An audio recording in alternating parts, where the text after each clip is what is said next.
తెలంగాణ వాసులకు శుభవార్త. కొత్త రేషన్ కార్డులు మరియు హెల్త్ కార్డుల జారీకి రేవంత్ ప్రభుత్వం కీలక నిర్ణయం తీసుకుంది.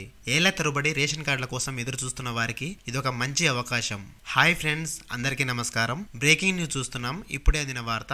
రేషన్ కార్డుల గురించి న్యూ అప్డేట్ విడుదల చేసింది ప్రభుత్వం. దీని గురించి పూర్తి వివరాలు మనం ఈ వీడియోలో తెలుసుకుందాం. అయితే మనకు ఇదివరకే రేషన్ కార్డులు, ఆరోగ్యశ్రీ కార్డులు ఉండేవి కదా, వాటిని ప్రభుత్వం ఇప్పుడు వేరువేరుగా ఇవ్వబోతుంది. రేషన్ కార్డు ఉన్నవారికి మాత్రమే ఇంతకు ముందు ఆరోగ్యశ్రీ కార్డు ఉండేది. కానీ ఇప్పుడు అలా కాకుండా ఎవరికి ఏది అవసరం ఉంటుందో అది మాత్రమే ఉండే విధంగా ఇప్పుడు రేషన్ కార్డు, ఆరోగ్యశ్రీ కార్డును వేరువేరుగా ఇవ్వబోతుంది ప్రభుత్వం. అలాగే చాలా మంది రేషన్ కార్డులను డిలీట్ చేయబోతుంది ప్రభుత్వం. మేము కొత్తగా రేషన్ కార్డుల కోసం ఎదురు చూస్తుంటే మీరు మాత్రం ఉన్న రేషన్ కార్డులను డిలీట్ చేస్తామని చెప్తున్నారేంటి అని అనుకుంటున్నారా? అయితే ఖచ్చితంగా మీరు ఈ వివరాలను తెలుసుకోవాల్సిందే. ఈ వివరాలను మీకు పూర్తిగా అర్థం కావాలంటే ఈ వీడియోని ఎక్కడ స్కిప్ చేయకుండా కంప్లీట్ గా చూడండి.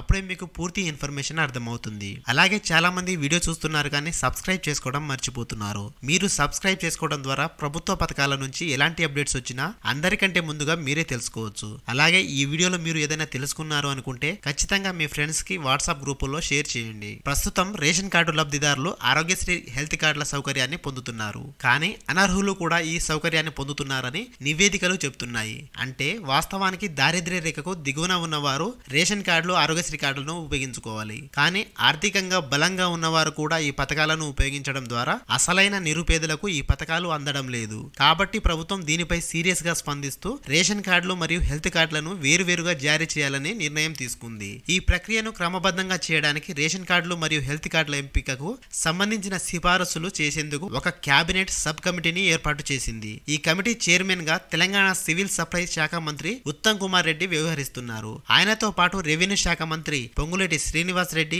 మరియు వైద్య ఆరోగ్య శాఖ మంత్రి దామోదర్ నరసింహ కూడా ఈ కమిటీలో సభ్యులుగా ఉన్నారు. ఈ కమిటీ త్వరలోనే రేషన్ కార్డుల ఎంపిక విధి విధానాలను పూర్తి చేసి ప్రభుత్వానికి సిఫారసు చేయనుంది. ముఖ్యంగా ఈ కొత్త రేషన్ కార్డుల కోసం కుటుంబాల నుంచి వేరుబడిన వారు, కొత్తగా పెళ్లిళ్లు చేసుకున్న వారు ఎంతో కాలంగా ఎదురు చూస్తున్నారు. 89 లక్షల పైచిలుకు రేషన్ కార్డులు ఇప్పటికే ఉన్నప్పటికీ ప్రభుత్వం మరో 20 నుంచి 30 లక్షల కుటుంబాలు అర్హులుగా ఉండవచ్చని అంచనా వేస్తుంది. మొత్తం మీద ఈ కొత్త రేషన్ కార్డుల జారీ ప్రక్రియ అర్హులకే జరగాలని రేవంత్ సర్కారు ఉద్దేశించింది. ఆల్రెడీ కొత్త రేషన్ కార్డుల గురించి కేబినెట్ సమావేశం నిర్వహించి కీలక నిర్ణయాలు తీసుకున్నారు. అధికారికంగా కొత్త రేషన్ కార్డులు ఎప్పుడు మంజూరు చేస్తాం, అప్డేట్ చేసుకునే వారికి ఎప్పటి నుంచి అవకాశం ఇస్తారు, ఈ వివరాలన్నీ మనకు త్వరలోనే అందిస్తామని పౌర సరఫరాల శాఖ మంత్రి ఉత్తమ్ కుమార్ రెడ్డి తెలిపారు. మరిన్ని వీడియోల కోసం మన ఛానల్ ని సబ్స్క్రైబ్ చేసుకోండి.